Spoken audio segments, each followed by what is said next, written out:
సేవకుడా ఓ సేవకుడా నీ సేవలు అజరామరం. సేవకుడా దైవ సేవకుడా నీ జన్మ చరితార్థము. సేవకుడా ఓ సేవకుడా నీ సేవలు అజరామరం. సేవకుడా దైవ సేవకుడా నీ జన్మ చరితార్థము. యేసుకంకితం నీ జీవితం కావాలి అందరికి ఆదర్శం. యేసుకంకితం నీ జీవితం కావాలి అందరికి ఆదర్శం.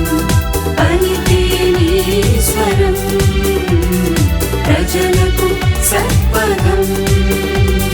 పలికే నీ స్వరం ప్రజలకు సత్పథం. సేవకుడా ఓ సేవకుడా నీ సేవలు అజరామరం.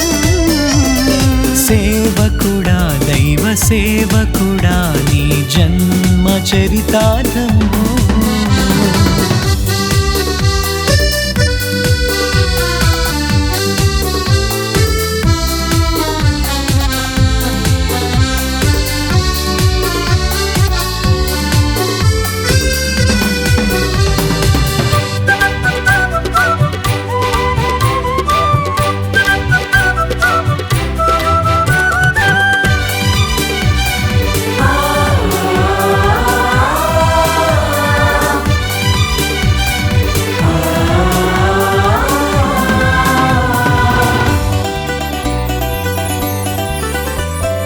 అరణ్య రోదనమైన బ్రతుకులు పండించే నీ బోధలు. అద్భుత దేవుని కృపను ప్రజలకందించే నీ సేవలు. అరణ్య రోదనమైన బ్రతుకులు పండించే నీ బోధలు. అద్భుత దేవుని కృపను ప్రజలకందించే నీ సేవలు. అమోఘమైన నీ జీవితం ఆదర్శమైనది.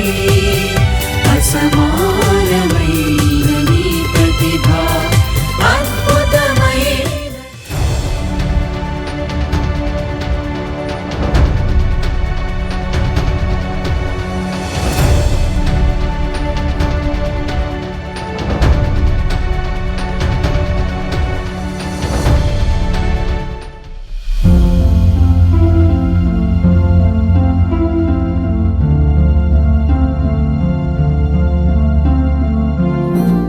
మీ అందరికీ నా ప్రత్యేకమైన వందనములు.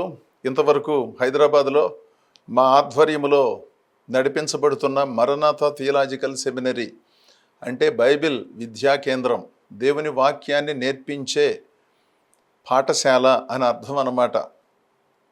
దేవుని పిలుపును పొంది దేవుని సేవ చేయాలండి, మేము గట్టిగా దేవుని సేవ చేయాలనుకుంటున్నాం అనుకునేవారు మమ్మల్ని సంప్రదించండి. దేవుని వాక్యాన్ని క్రమంగా నేర్పిస్తాము. వాక్యములో ఉన్న మూల భావాలను తెలియజేస్తాము. రోజుకు 5 గంటల పాటు ప్రత్యక్షంగా తరగతులు, 4 గంటల పాటు గ్రంథాలయములో దేవుని లేఖనాలను పరిశీలించే అవకాశాన్ని కల్పిస్తున్నాము. యువతి యువకులకు వేర్వేరు వసతులతో కూడిన ఏర్పాట్లు చేశాము.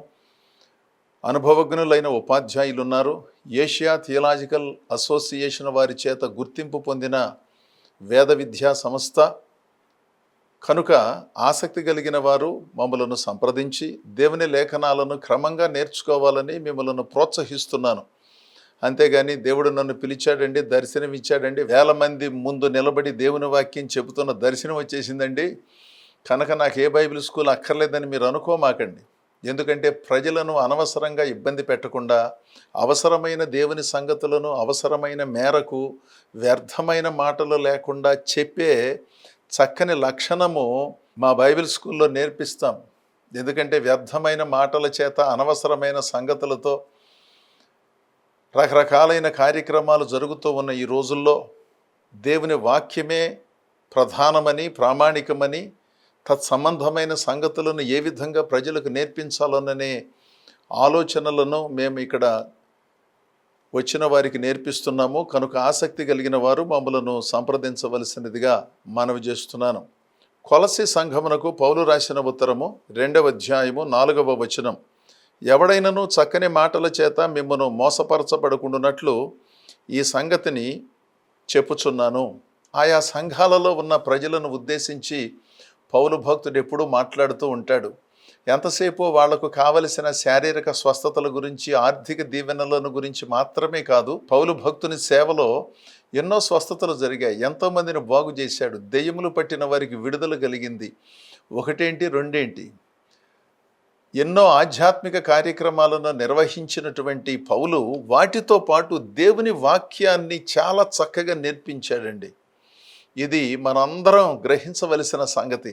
ఎంతసేపు ప్రజలకు ఆకర్షణగా ఉండే వాటిని మాత్రమే అనుసరించకుండాను ప్రజలను దేవుని సన్నిధికి నడిపించే పద్ధతులను కూడా నేర్పించాడు.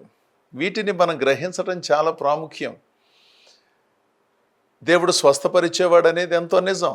దేవుడు దీవించే వాడనే మాట ఎంతో నిజం. అదే సమయంలో దేవుడు ఆధ్యాత్మిక పరిపక్వతను అనుగ్రహించేవాడని, దేవుని కొరకు ఎదురు చూచే ఒక సంఘాన్ని సిద్ధం చేసేవాడని, ఈ సంగతులను కూడా బోధించటం చాలా ప్రాముఖ్యం. ఎంతసేపు అనారోగ్యాల చుట్టూను, అపవిత్రాత్మల చుట్టూను తిరుగుతూ దేవుని సేవలను జరిగించటం అది పూర్ణమైనటువంటిది కాదు కదా. అవి దేవుడు చేసేదే కాదని మనం అనుకోవటానికి ఏ విధమైన అవకాశము లేదు. అదే సమయంలో దేవుని వాక్యాన్ని నేర్పించటం ద్వారా పదే పదే వారు ఎదుర్కొన్న సమస్యలను ఎదుర్కోకుండా ఉండేటట్లు చేస్తుంది కదా. ఇప్పుడు ఒకసారి అపవిత్రాత్మ ఎవరినైనా పట్టాడు అనుకోండి, యేసునామములో గద్దించినప్పుడు వాడు వెళ్ళిపోతాడు.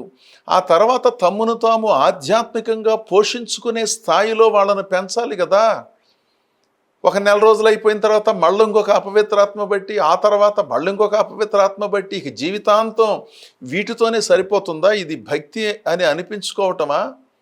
ఏదో ఒకసారి ఏదో జరిగింది, ఆ తర్వాత దేవుని ప్రభావముతో దైవదాసులు ప్రార్థించారు, ఆ తర్వాత వారికి విడుదల కలిగింది, ఇంకా శుభ్రంగా ప్రభువుని సేవించాలి కదా. ఇక బ్రతికినంతకాలం ఇదే పని అయితే, బ్రతికినంతకాలం ఈ విడుదల కొరకైన ప్రార్థనలే చేయించుకుంటూ ఉన్నట్లయితే ఇంకా దైవ సంబంధమైనటువంటి సంగతులను, అందులో ఉన్న పూర్ణ భావాలను మనం గ్రహించేది ఎప్పుడండి?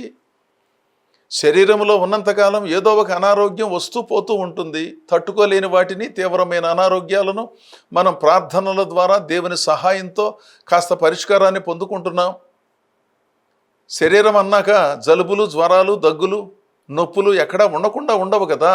ఎందుకంటే మనం తీసుకునే ఆహార పదార్థాలు, కొన్నిసార్లు మనం తీసుకునే అజాగ్రత్తలు, శారీరక వ్యాయామం చేయకపోవటం, ఉపసంహరించుకోవలసిన ఆహార పదార్థాలను ఉపసంహరించుకోకుండా నాకు ఇష్టమని అధికంగా స్వీకరించటం, తద్వారా రకరకాలైన పరిస్థితులు శరీరంలో ఏర్పడటం, ఆ పరిస్థితులు ఏర్పడినప్పుడల్లా ప్రార్థనా సహాయాన్ని కోరటం, ఇవన్నీ రివాజుగా జరుగుతోంది.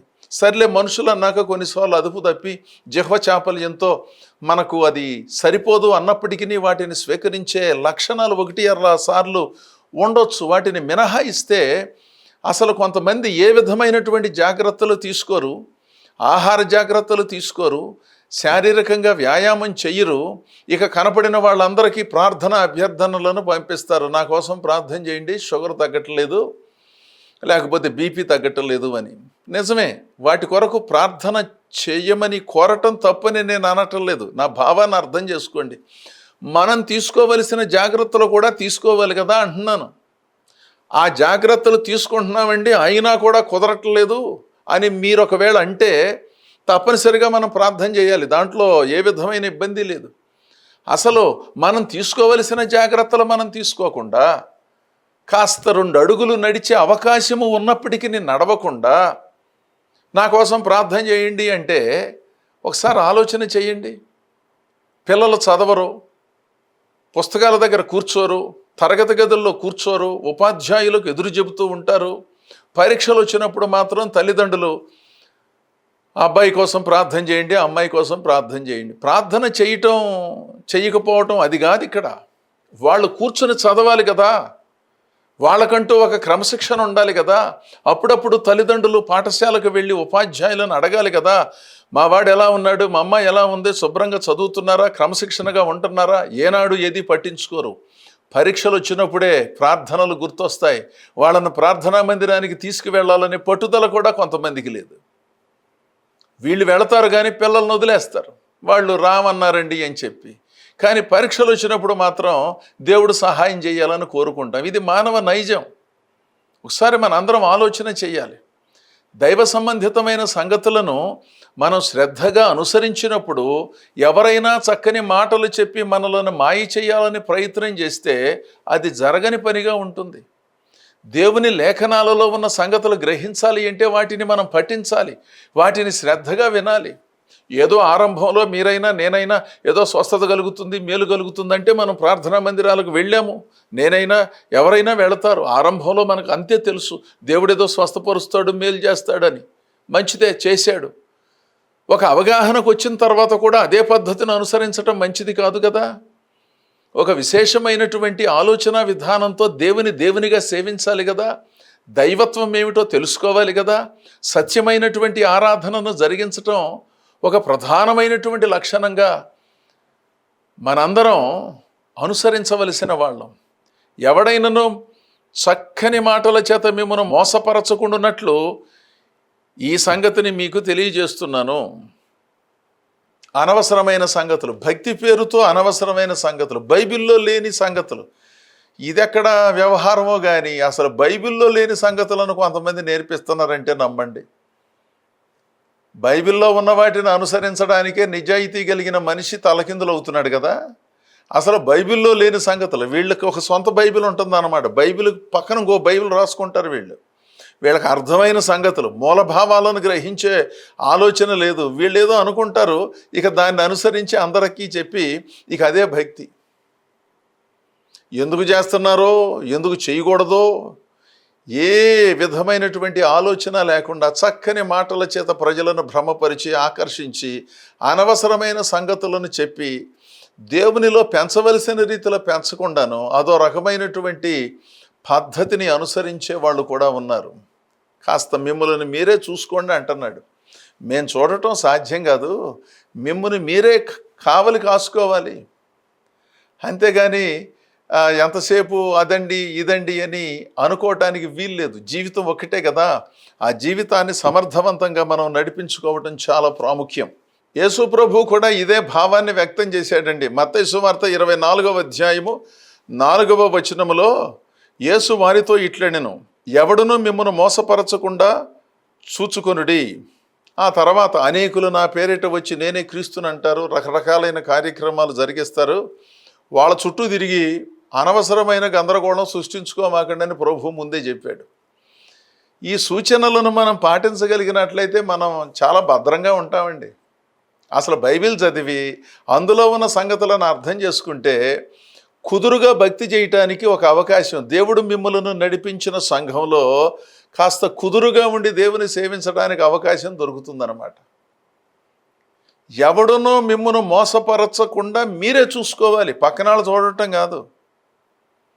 ఏమి వింటున్నారో, ఏం చేస్తున్నారో, ఎందుకు వెళుతున్నారో, ఎందుకు వెళ్ళటం లేదో, అసలు ఇది చెయ్యదగునా, ఇది వినదగునా, ఇలా ఇవ్వదగునా, ఇలా స్వీకరించవచ్చా, ఈ సంగతులను ఎవరికి వారు ఆలోచన చేయాలి. ప్రక్కన వాళ్ళ గురించి, ప్రక్క వాళ్ళ విశ్వాసాన్ని గురించి మనం ఎంతవరకు సహాయం చేయగలం చెప్పండి. కొంతవరకు దేవుని వాక్యాన్ని చెప్పొచ్చు, కొన్ని సలహాలు ఇవ్వచ్చు.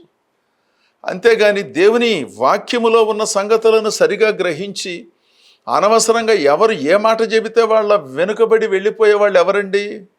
పసిపిల్లలు కదా. పసిపిల్లలు భోజనం చేసినప్పటికీ మీరో నేనో చాక్లెట్ ఇస్తామన్నారు అనుకోండి, అది చూపించామనుకోండి, ఇక దాని కొరకు వచ్చేస్తారు. వారు ఆకలై రారు. వాళ్ళు అప్పటికే వాళ్ళ అమ్మగారు భోజనం పెట్టారు, పాలిచ్చారు, చాలా చక్కగా ఆకలి లేని స్థితిలోనే ఆ బాలుడు బాలిక ఉన్నారు. కాకపోతే వాళ్ళు చిన్నవాళ్ళు, కానీ ఎర్రగానో లేకపోతే నల్లగానో ఉన్న చాక్లెట్ని ఇలా చూపించేసరికి ఆకర్షణకు లోనై వచ్చారు, కానీ ఆకలితో రాలేదు వాళ్ళు. ఇలాంటి ఆకర్షణలకు లోనైపోయి రకరకాలుగా ఎవ్వరూ కూడా వ్యవహరించవలసినటువంటి పని లేదు. అప్పుడు ఆకర్షించినటువంటి వాళ్ళు వాళ్ళ అమ్మా నాన్న వీళ్ళకి భోజనం పెట్టలేదు, అందుకనే నేను చాక్లెట్ చూపించగానే వచ్చేశారు, వాళ్ళు అన్నం పెడితే ఈ చాక్లెట్ కోసం ఎందుకు వస్తారు అని అనుకోవటం అంత సరి అయినది కాదు కదా. ఆకలితో రాలేదు, ఆకర్షణతో వచ్చారు. చక్కని మాటలు అనే ఆకర్షణతో వాళ్ళు వచ్చారు. దేవుని సంగతులను చూచి కాదు, దైవ సంబంధితమైన వాటిని గ్రహించి ప్రభావితులైనందున కాదు. ఆ సంగతులనే ఇక్కడ చెబుతున్నాడు ప్రభు అయిన యేసుక్రీస్తు. ఎవడునూ మిమ్మను మోసపరచకుండా చూచుకొనుడి. అనేకులు నా పేరిట వచ్చి నేనే క్రీస్తునని పలువురిని మోసం చేస్తారు. ఎవరిని మోసం చేస్తారు? భక్తుల్నే మోసం చేస్తారు. భక్తి లేని వాళ్ళని ఎందుకు మోసం చేస్తారు? ఎవరైతే ప్రభు భక్తి చేస్తున్నారో వాళ్ళనే మోసం చేస్తారన్నమాట. అనేకులు దేవుని పేర వస్తారన్నమాట. దైవాంశ సంభూతుల్లాగా, ఓ ప్రత్యేకమైనటువంటి అనుభవం పొందిన వాళ్ళులాగా, అసలు మాకు తెలిసిన సంగతులు ఇంకా ఎవరికి తెలియదు అన్నట్టుగా బయలుదేరి లేనిపోయిన విచిత్రమైన సంగతులను మర్మాలుగా సృష్టించి వాటిని ప్రజలకు చెప్పి ఆధ్యాత్మికంగా అమాయకులైనటువంటి వారిని ఆకర్షిస్తారు. వాళ్ళ చేత వీళ్ళు మోసపరచబడి వాళ్ళు మోసం చేశారండి అంటారు. తర్వాత వాళ్ళు మోసం చేసిన మాట నిజమే, కానీ వాళ్ళ చేత మోసపోవటానికి అవకాశం కల్పించుకున్నటువంటి విచిత్రమైన స్థితిని ఏమనాలి? ఈ సంగతిని ఆలోచించండి. అందుకని ఎవరిని వారు సంరక్షించుకోవాలి తప్పండి. పక్కన వాళ్ళను కాపాడటం అన్నిసార్లు సాధ్యం కాదు. మనం ఏదో అనుకుంటాం, వాళ్ళు పట్టించుకోలేదు, వీళ్ళు పట్టించుకోలేదని. ఎంతవరకు పట్టించుకుంటారు? ఒకవేళ పట్టించుకుంటే మనమేమనుకుంటాం? ప్రతిదీ వాళ్ళే చెప్తున్నారని అభ్యంతరపడతాం కదండి. వాళ్ళకి కొంత పరిధి ఉన్నది, మనకు కూడా కొన్ని పరిధులు ఉన్నాయి. కనుక ఎవరి విశ్వాసాన్ని వారు చూసుకోవాలి. ఏ మాటలు వింటున్నారో, ఏ మాటలు చదువుతున్నారో, ఎక్కడికి వెళుతున్నారో, ఏ పాటలు వింటున్నారో, ఏ పాటలు పాడుతున్నారో, అందులో ఉన్న భావం ఏమిటో మనందరం ఆలోచన చేసి నిర్ణయం చేయాలి. ఎందుకంటే చిన్నపిల్లలం కాదు కదా, ఒక అవగాహన కలిగినటువంటి వాళ్ళం కదా. ఎంతోమంది బోధలు వినే అవకాశం ఈ మధ్యకాలంలో లభించింది కదా. సామాజిక మాధ్యమాల ద్వారా ఎంతోమంది దైవ సేవకుల మాటలను మనందరం వింటున్నాం కదా. సంతోషం. అందులో ఉన్నటువంటి సంగతులను గ్రహించి ఏది దేవుని వాక్యమో, దేనిని వినాలి, దేని కొరకు మనం సమయం ఖర్చు పెట్టాలి, దేని కొరకు సొమ్ములు ఖర్చు పెట్టాలి, దేని కొరకు మన సామర్థ్యాన్ని ఖర్చు పెట్టాలనే అవగాహన జ్ఞానం ఉండటం చాలా ప్రాముఖ్యమండి. అసలు అదేమీ లేకుండాను వాళ్ళు ఏదో చెప్పారని వాళ్ళ మాట, వీళ్ళేదో చెప్పారని వీళ్ళ మాట, నేనేదో చెప్పానని నా మాట, ఇవన్నీ ప్రామాణికం కాదు. దేవుని వాక్యమే ప్రామాణికం. దేవుని వాక్యములో ఉన్న సంగతులు నేను చెప్పినా, మీరు చెప్పినా, ఎవరు చెప్పినా విని తీరవలసిందే.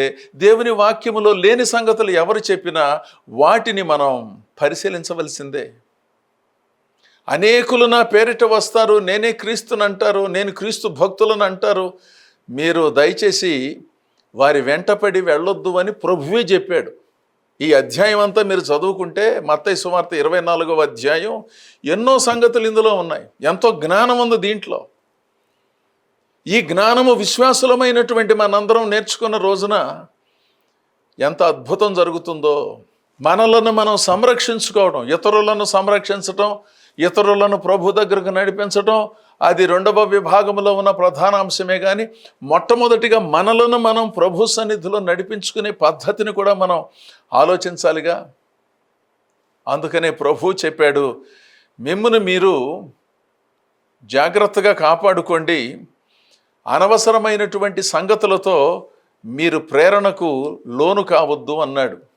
ఆ తర్వాత భక్తుడైన పౌలు ఎఫెసీ సంఘమునకు రాసిన ఉత్తరం 5వ అధ్యాయము 6వ వచనములో ఈ విధంగా చెప్పాడు, వ్యర్థమైన మాటల వలన ఎవడునూ మిమ్మును మోసపరచనీయకుడి.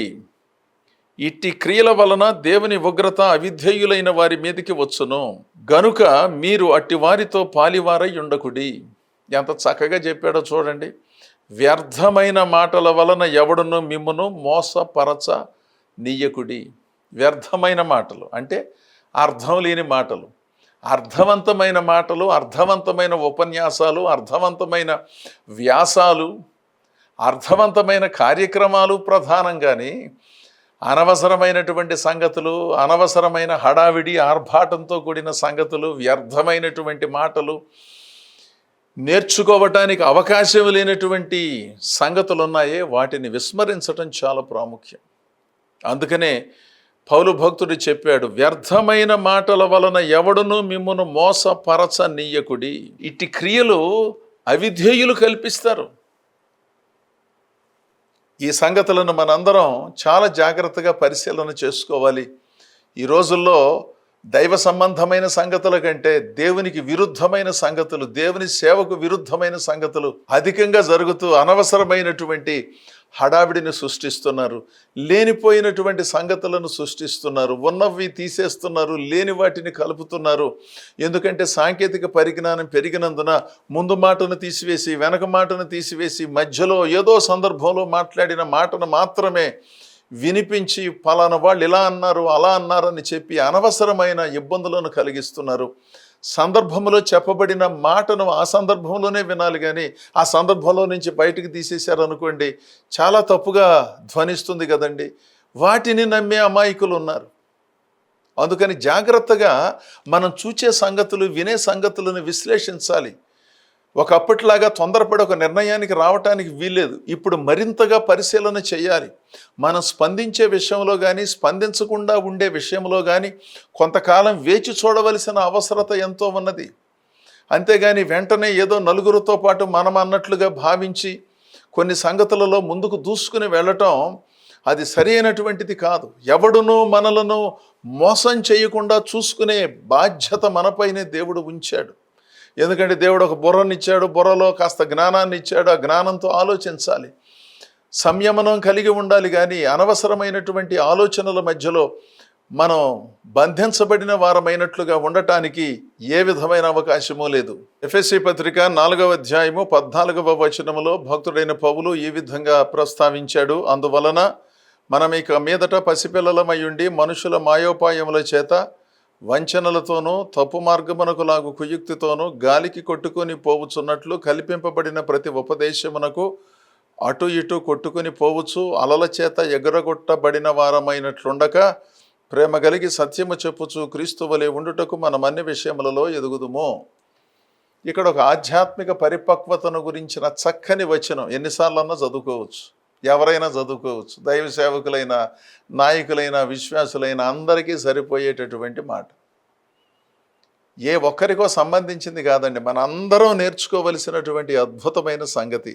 అదేమిటంటే, అందువలన మనం ఇక మీదట పసిపిల్లలమై ఉండి. పసిపిల్లలు అంటే అందరూ పసిపిల్లలు వయసులో కాదు, మానసికంగా ఆధ్యాత్మికంగా ఏమీ తెలియదు.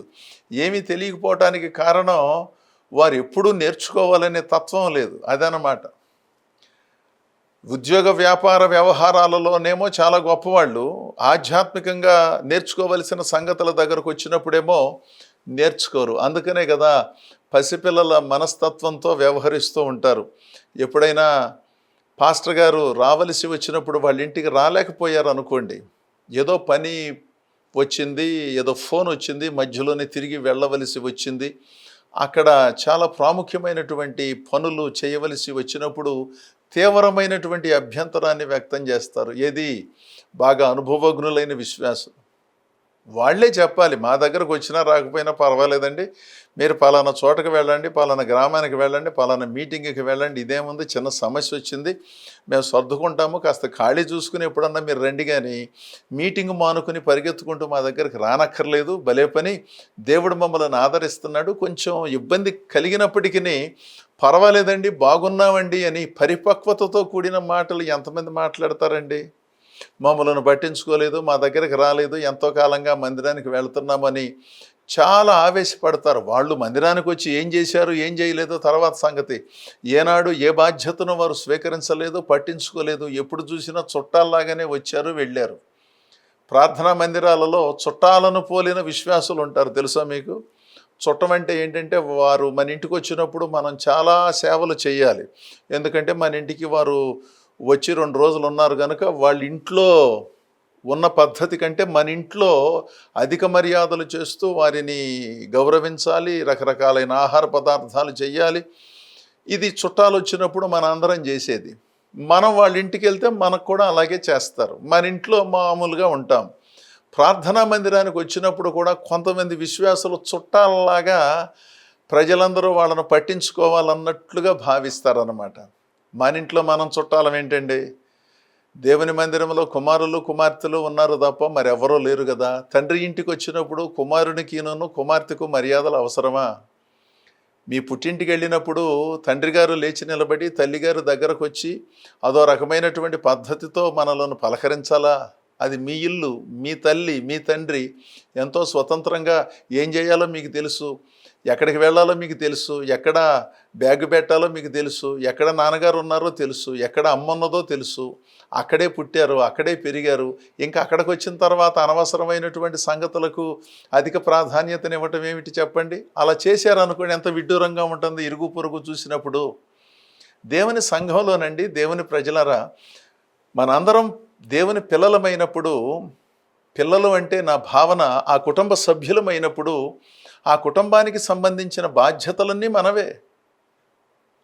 అక్కడ జరిగే వాటిని అన్నిటినీ మనమే పట్టించుకోవాలి. ఎవరు పట్టించుకుంటారు? కొంతమంది చుట్టాల్లాగా సంవత్సరానికి ఒకసారో 2 సార్లో 10 సార్లో వస్తారు. అది కూడా సమయానికి రారు, మధ్యలోనే వెళ్ళిపోతారు.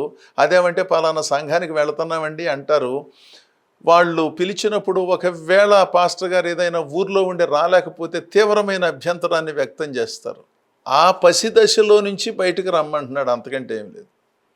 మనందరం ఆ స్థాయిలో నుంచి వచ్చిన వాళ్ళమే కానీ అందులో నుంచి బయటకు రమ్మంటున్నాడు.